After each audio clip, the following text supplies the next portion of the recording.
The wool buyer didn't just lowball James Hollis. He did it loud enough for the whole market to stop pretending they weren't listening. 6 pence a pound, Hollis. And I am being generous. That fleece is filthy, unwashed, barely worth carting away. He knows this wool is worth twice that. He's trying to break me before the first snow. What? You are going to stuff your walls with it?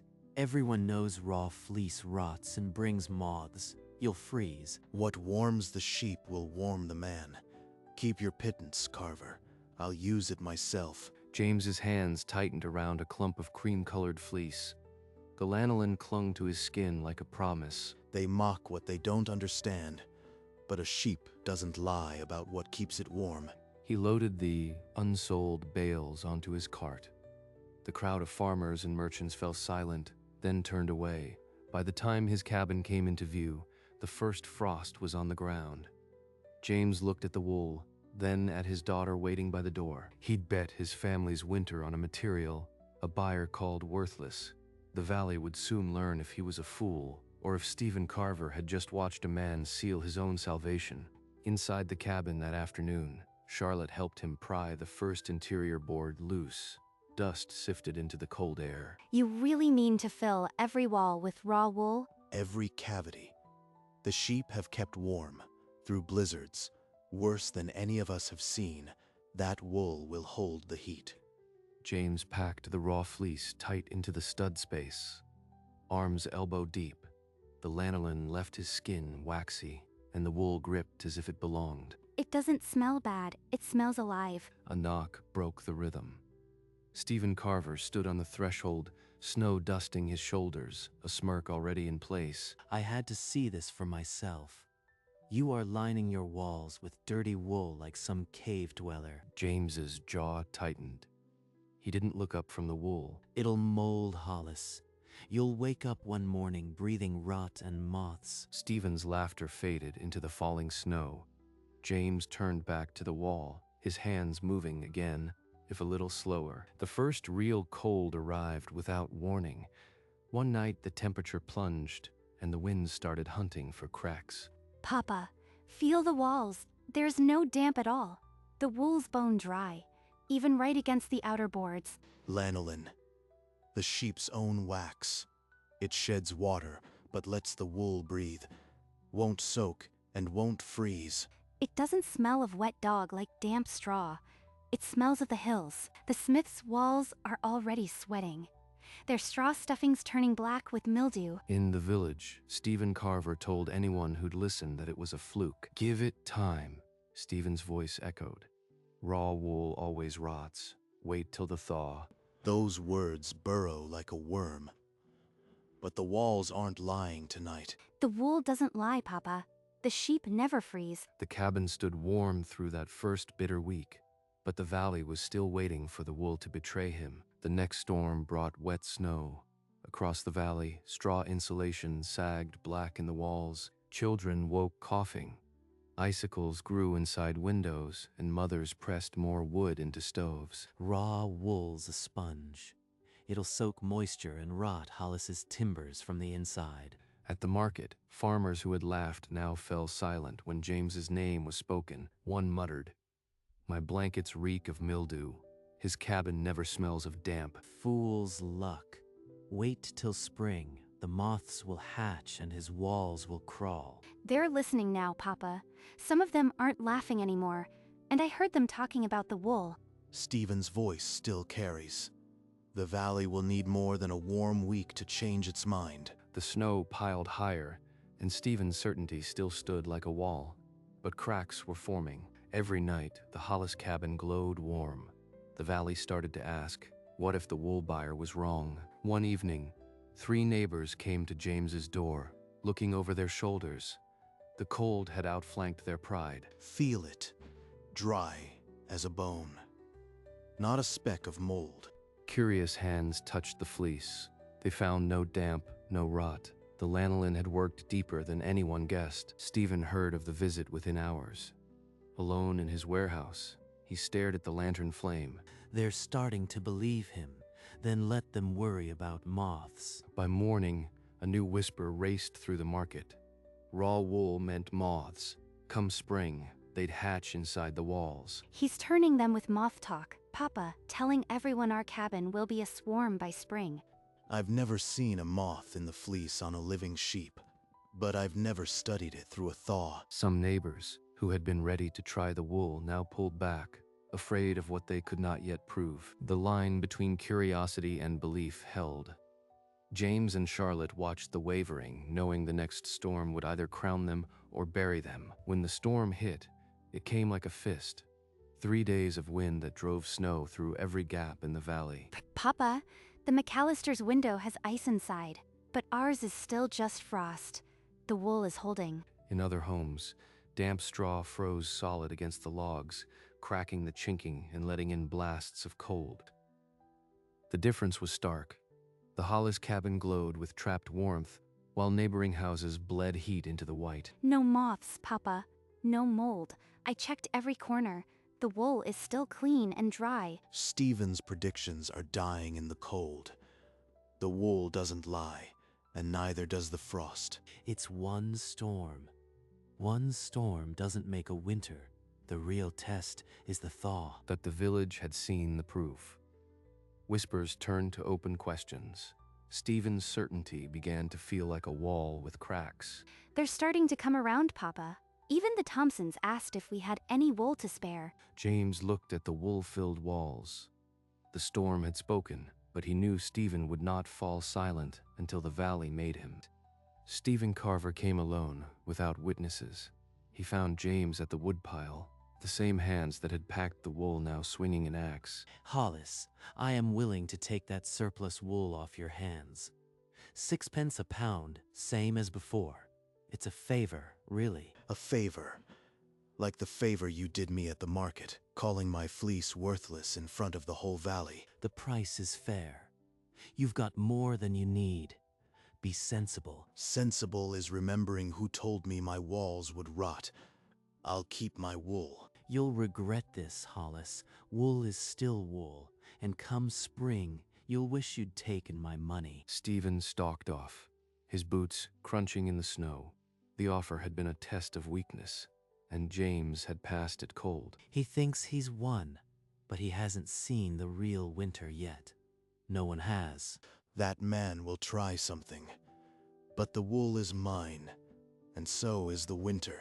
The bargain was refused, but the battle was only beginning.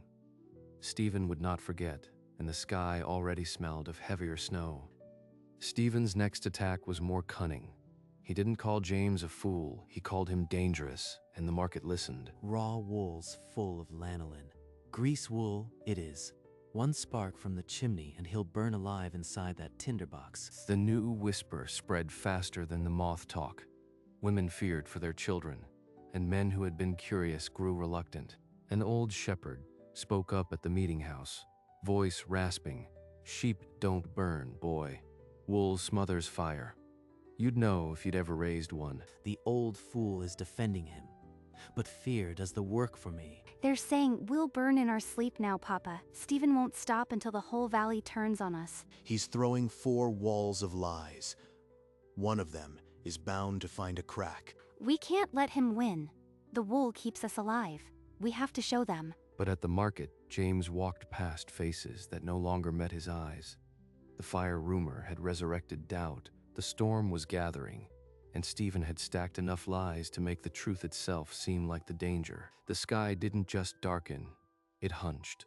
Old men who read weather in their bones went quiet, and the word blizzard passed like a shudder. By noon, the village was a frenzy of hammering.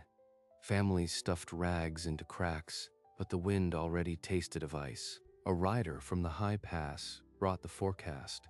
The worst storm in 40 years, 2 days of white hell. We're ready, Papa. The wool is packed tight, and the fuel is stacked. Let it come. The sheep never feared winter. In his drafty warehouse, Stephen stamped his feet. His own wool bales offered no protection. If this storm is as bad as they say, Hollis's wool might be the only thing left standing. The storm front swallowed the mountains. The valley held its breath, divided between mockery and hope. The first violent gust hit the village at dusk. Shutters banged and the cold began its siege. Inside the wool-lined cabin, James Hollis sat by the fire, daughter beside him, watching the white fury through the window. The trial had begun. The first night erased the world. Wind screamed until the cabin timbers hummed, and snow stacked against the glass like a second wall. It's screaming out there, Papa, but in here, the wool is holding. Not one draft. She's right. The wool breathes, but the cold stays outside, like the sheep standing together on the hill. In the valley, families huddled under every blanket they owned. Breath froze on their lips. Straw-stuffed walls wept moisture, then froze solid. The cold crept through every seam.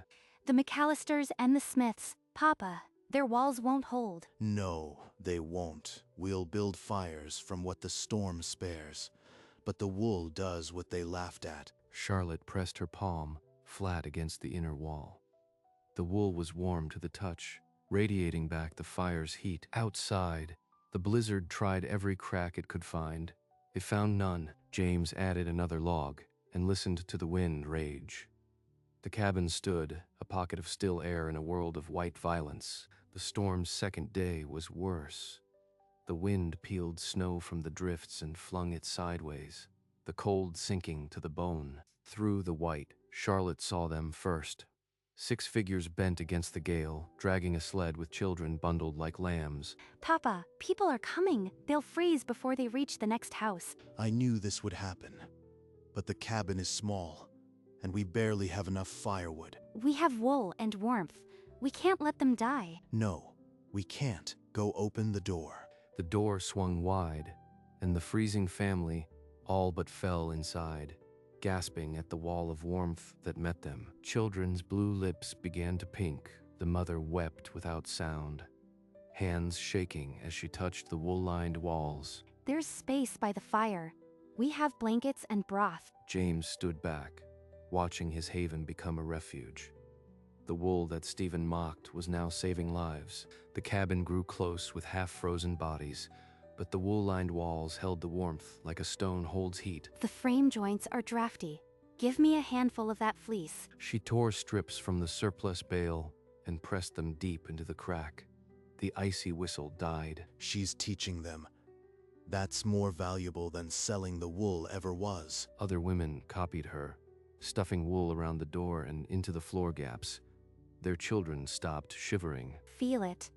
The lanolin repels damp. It won't freeze like straw. The refugees handled the cream-colored fleece with reverence. The word warm passed like a prayer. They're learning what the sheep always knew. Stephen's mockery is freezing out there while we share this warmth. Outside, the blizzard raged, but inside, a fragile hope replaced the dread. James added another log and met Charlotte's eye. The wool-lined walls hummed softly. No victory words passed. The wool had spoken for itself. In his warehouse, Stephen Carver stacked baled wool as barricades, but the cold found him through every gap. My own wool is useless. Hollis has the only walls that work. He pulled on his greatcoat and thrust open the door, plunging into a white madness that swallowed distance. I'll offer triple. He can't refuse triple. The wind carved through his fine wool coat, and his boots filled with snow. He crawled more than walked the last quarter mile when he reached the Hollis cabin. The windows glowed like amber. He fell against the door, hammering with frozen fists. Open the door. Hollis, I'll pay anything. Anything. The door opened. Stephen stumbled inside, blinking at the crowd of faces, at the wool-lined walls he once mocked. I was wrong. Triple what I offered before. Just sell me enough to warm my place. The room held its breath. Every frozen face turned toward James, waiting to see what the insulted shepherd would do with his enemy at his feet. All that mockery. And now he offers triple. That the wool's not mine to sell anymore. Your triple offer comes too late, Mr. Carver. The surplus wool is already sold. Sold? To whom? To every family you underpaid for years. Honest prices for lives you'd have let freeze. A mother of 3, still wrapped in a wool blanket, held up the coins she had given Charlotte only hours before. She sold it to them. My own customers, the ones I bled dry. The room was silent. The weight of his own greed pressed on Stephen's chest like the snow against the roof. You called the wool worthless, but it's the only thing keeping us alive. I sold what you refused to value. Stephen's mouth opened, but no words came. His triple offer was worthless. The wool was where it belonged all along. James placed his hand on Charlotte's shoulder. The storm still raged, but inside the wool-lined cabin, the victory was silent and complete. But the room was no longer Stephen's audience. The families he had underpaid for years had found their voice. A man who had once sold fleece to Carver said quietly, "You paid me half what my fleece was worth last year. I near starved come January." A woman, clutching her child, added, "He told us our wool was worthless, just like he told him."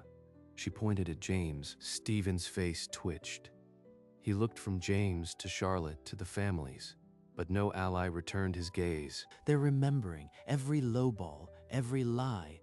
I am surrounded by people I cheated. The fire crackled, and the blizzard moaned outside. But inside, the judgment was cold. One by one, the refugees turned their backs. They formed a ring of wool-wrapped shoulders that shut Stephen out. You have no more customers here, Mr. Carver. Your words can't freeze us now. Stephen stood alone in the center of the warmth he couldn't buy.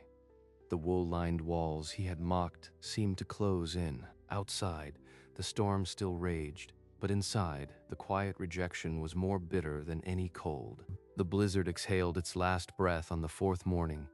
A pale sun dared to crack the gray, and the wind fell still. James pushed open the door against a wall of snow. The world was white silence, soft-edged and blinding. His cabin stood intact, the chimney drawing, the wool walls still holding the night's warmth, like a memory. Across the valley, other homes had not been so kind. Rooftops had buckled, chinking, crumbled, and gray straw sagged wet from the logs. The wool saved more than us, Papa. It saved the trust we'll need to rebuild. Look at that, Charlotte. Not a single board sprung. The wool held when everything else gave way. The valley won't doubt it now. Even Stephen saw the proof and lost it all. Stephen Carver emerged last, blinking against the unmerciful brightness, his fine coat rumpled, his face hollow. Without a word, he set off down the buried lane, sinking to his knees with each step, a figure too small against the endless white. No one called him back. The sun climbed higher, and the only footprints leading away were his alone. Stephen's warehouse had another story. The door frozen shut, he rammed it with his shoulder until it gave, stepping into wet darkness. The roof had leaked during the storm, then frozen. Water had split the wool bales from the inside, and black mold bloomed in the cracks. My entire stock, rotten, and Hollis's raw wool is still warm. He sank to his knees, plunged his hands into the slimy fleece, and came up with a clump of rot. The irony choked him. I called his filthy. Look at mine. I gambled on cheap and lost everything. By the time the spring melt came, the warehouse wore a crooked "for sale" sign. No buyer came. Across the valley, men were building new cabins, stuffing raw fleece into the walls. They worked with the quiet confidence of the converted. What warms the sheep warms the man. The words were spoken without irony now. James added another log to his fire, his walls dry and silent. He didn't speak of Stephen. He didn't need to. The valley rebuilt, and the empty warehouse stood as a monument to the price of mocking what you can't value. In the months after, James often stood at his window, watching his flock stand unfrozen in the drifts. They never doubted the wool. Neither did I. But now the valley knows. Families who once laughed brought firewood and gratitude, their own walls now lined with fleece. They're not just thanking us, Papa. They're thanking the wool that saved them. James unrolled his hand-drawn diagram, now copied and passed from cabin to cabin. Every new wall was packed with fleece, lanolin still rich on the fiber. Stephen offered triple too late. The wool was paid for with fair coin and fairer trust. The village gathered to share what they'd learned. The mockery was never spoken again. What warms the sheep warms the man. The proverb was carried by those who'd felt its truth. The worst blizzard had passed, and the man who lined his walls with raw wool had changed the valley's understanding of warmth. In the quiet after the storm, Charlotte opened her ledger. The neat rows of copper and silver told a story Stephen Carver never wanted told. Every pound of that surplus wool went to a family who'd have frozen otherwise, and they paid what they could. They paid fair coin. You never gouged them, even with the storm screaming. A knock at the door brought a mother with a scarf over her head. She held Charlotte's hands with a grip tight from gratitude. "You didn't gouge us," the mother said. "Fair price for a life. We'll not forget." We just wanted you warm, that's all. As the mother left, Charlotte added her coins to the box and made a small mark in her book. James watched from his chair by the fire. She's got more merchant's heart than Stephen Carver ever had, and she charged less than he ever would. The ledger was not just a record. It was a ledger of trust. Those who had been underpaid by Stephen now found fairness with Hollis. That afternoon, the Hollis cabin held more than warmth.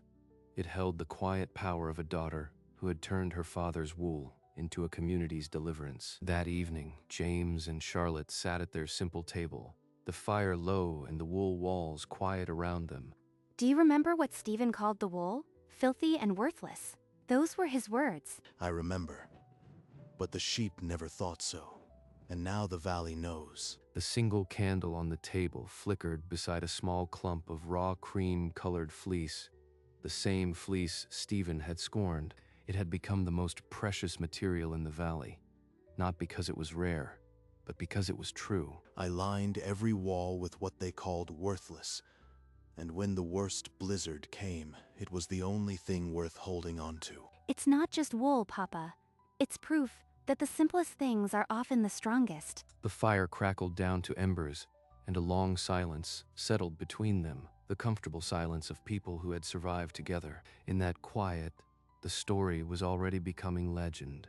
A shepherd who trusted the wool, a daughter who sold it with fairness, and a winter that revealed whose walls truly stood. What warms the sheep warms the man.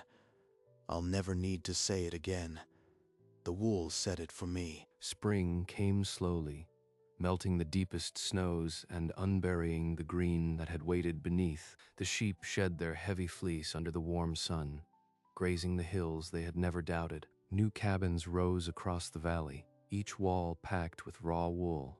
The empty warehouse of Stephen Carver stood as the only scar. James often walked the fence line with Charlotte, watching the flock that had given them so much. Charlotte found a bird's nest woven with strands of cream fleece.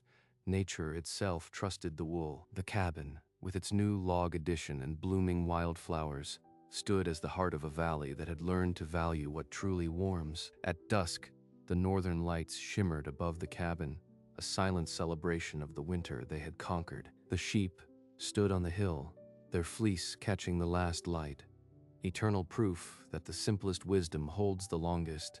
James and Charlotte rarely spoke of Stephen.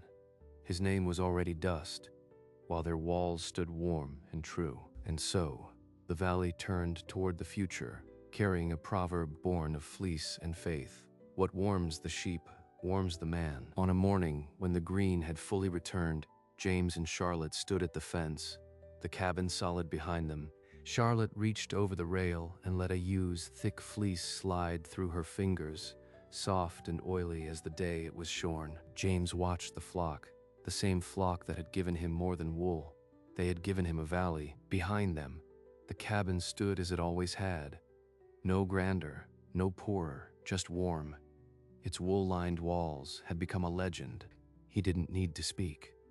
The proof was in the new cabins rising across the hills, each packed with raw fleece. The proverb that had carried them through the worst blizzard now belonged to everyone who had felt the truth of it. The sheep grazed on, never doubting their own gift. They had always known. James rested his hand on the fence, Charlotte beside him. They had no words left to prove. The valley had learned what the sheep had always taught. What warms the sheep warms the man.